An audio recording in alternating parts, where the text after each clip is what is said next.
негизи сизди Америкага келгенде эмнелер таң калтырды? Элдердин маданияты негизинен.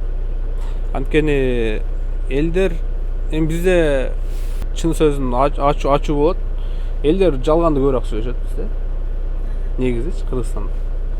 Эми баягы жакшы маанидеде эле анандай алдап кое беришет да. Бул жерде андай эмес. Эми элдер алдашпайт дегенден алысын, бирок сиз негизги бир жумуш бүтүрөйүн десеңиз, сизге болбогон эле бир жалгандарды айтып, документ жагынан болобу, ушундай бир бул жакта андай эмес да.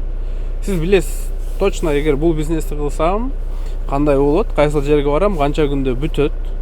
Убакыттан деле мындай ачык эле айтышат да, ушунча болот, ушундай кетет, ушундай нерселер.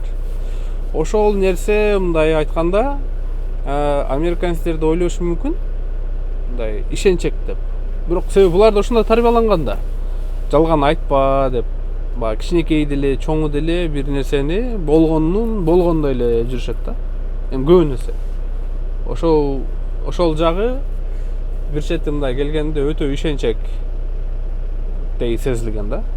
Көрсө американецтер өздөрү ушундай көп деле мындай жалган айта беришпейт. Азыр деле таң каласызбы анча нерселерге? Азыр деле болуп турат. Анан мындай бир аз бизге салыштырмалуу, кыргыздардын маданиятына салыштырмалуу тууган урукка көп деле жок. Булар көп деле мындай мани деле эмес, мындай кандай десем, көп карым катнашта боло беришпейт да. Себеби убакыт чектелүү, ар кимдин өзүнүн убактысы бар, ошого ирик шарак боло беришпейт, ошол жагы бар. Анан дагы бир нерсеси бар. Мисалы ата энеси келсе, баласынын үйүнө, башка штаттан, башка шаардан. Бизде баягы үйүндө келип түнөп калуу жакшы го. Тууган урук келсе, үйүңө место жасап берип, төшөк салып бересиң. Анан булар ата энеси келсе, үйүндө коноктоп, анан кечинде отелге жеткизип койчу да. Ошол жакта барып эс алгыла, уктагыла депчи. Ошону биринчи жолу көргөндө таң калгам да. Ата энеси келип атса көргөн, анан аны кантип мени алып барып койду, отелге барып койду деп.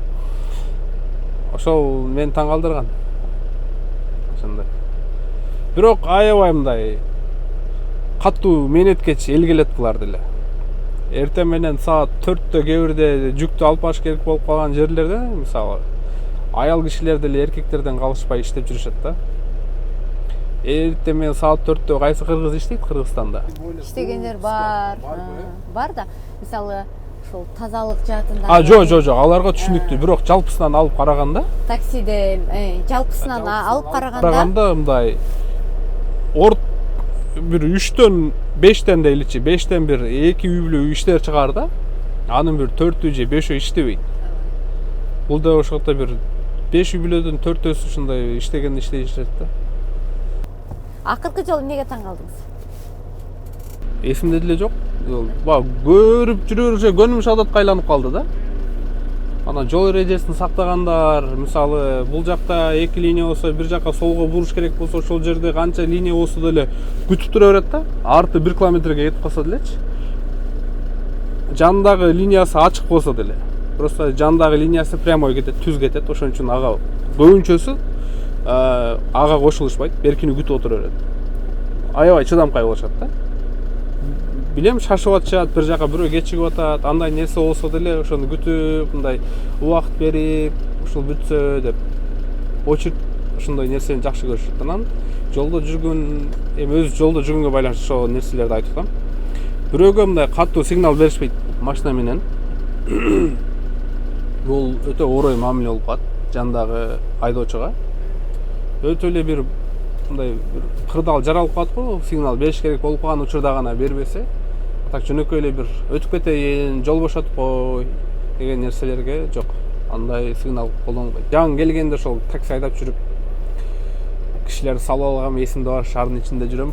Баары үйүлүп чыгып алган, сигнал берип эле өзүнчө баягы Кыргызстандагы ошентип жүрсөм, анан айтканда клиент, сен эмне сигнал берип атасың жанатан, 3 жолу бердиң деп катуу айткан эмес, бирок мындай эме кылып койгон да.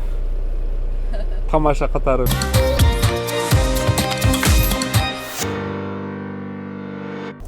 Америкада негизи эле биз эмнени үйрөнүшүбүз керек? Америкада биринчи мээнеткеч болуш үйрөнүш керек. жоопкерчиликтүү болуш керек. Анан кайсыл кесиптин ээси болбойлу американецтер мындай чын дили менен берилип кылышат да. Сиз мисалы айталы айдоочу болосузбу же жөнөкөй эле милиция кызматкери болосузбу же болбосо кассада иштейсизби же ресторанда иштейсизби, кайсыл тармак болбосун жумушту ушунчалык бир 100% болбосо дагы бир 85-95% жакшы аткарышат да. Өзүнүн майын чыгарып деп коет го бизде. Мындайча айтканда идеально кылган аракет кылышат да. Анан бир нерсени баштагандан кийин көбүнчөсү аягына чыгышат да. Кичинекей нерсе болсун, чоң нерсе болсун, ошону изилдеп, жетиге мындай ойлонуп өлчөп анан бир кесет дегендей. Ойлоп калдым да. Мисалы Америкада жашашты үйрөнүш үчүн деле кеминде 3 жылдан 5 жылга чейин убакыт кетет экен. Мындай толук кандуу үйрөнүп, алардын оюн, пикирин, анан маданиятын мындай түшүнгөнү бир 3 жылдан 5 жылга чейин убакыт кетет экен. Анан 5 жылдан кийин уже булар менен бирдей болуп, адашкан жерде адашпай, ушундай болуп, булар эмне кылгысы келип атат, эмнени айткысы келип атат, ошолорду байкаштырып калат экенсиз да.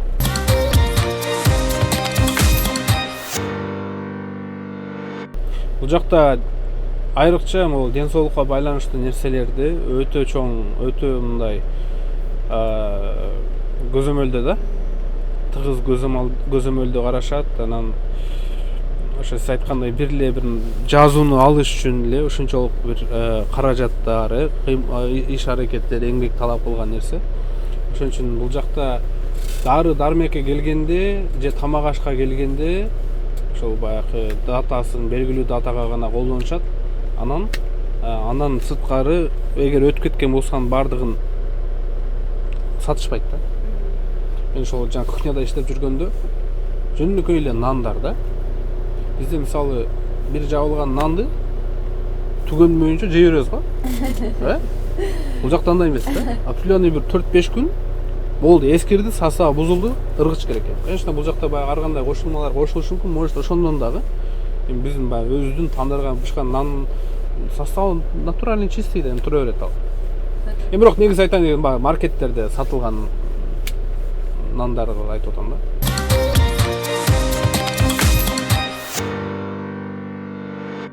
Коңшуларыбыз дагы аябай жакшы көбүнчөсү американецтер. Мындай балалуу үй бүлөлөрдү булар айрыкча бизде көп учурда, булдар деле бар, бирок негизги могу жергиликтүү американецтер менен эгер коңшу болуп калсаңыз, балаңыз ыйлак чыгып калат, ыйлап кетчү нерсе түшүнүү менен эле мамиле жасашат да. Сен балаң ыйлап атат тиги-бу деп андай мамиле жок. Мен тушумдагы коңшу эжеке, негизи кесиби эжеке, мугалим, мектепте иштейт. Может, мугалим болгондуктанбы мындай бир дагы бир претензия кое элек да. Сен кыздарың мындай кылды, тапырап чыгып атат, же ыйлап атышат депчи. Бирок бул жакта ошо бала шоктонсо, эмне кылса, сөзсүрдө милиция чакырган учурлар болот экен. Баягы тынчтыкты бузган болсочу. Кече эле бир кыргыз бир жерден көчөйүн деп атам дейт. Балдары өтө шок экен. Кошуналар кайра милиция чакыра берип тажашты, көчөйүн. Ошол байкен коңшусу бирок бул жерден болбосо керек. Бизге окшоп башка жактан келген болушу мүмкүн. Андайлар сөзсүз кылат. Ошол учурду пайдаланып, то есть укугун пайдаланып ошондой чакырышы укуктуу да, укугу бар. Ошол американецтерден эң негизги үйрөнө турган нерсе, бизге аябай керектүү нерсе, бул жөнөкөйлүк. Өтө жөнөкөй. Ким болбосун. Кээ бирде тааныбай да каласың. Мисалы киши ташып жүргөн учурларда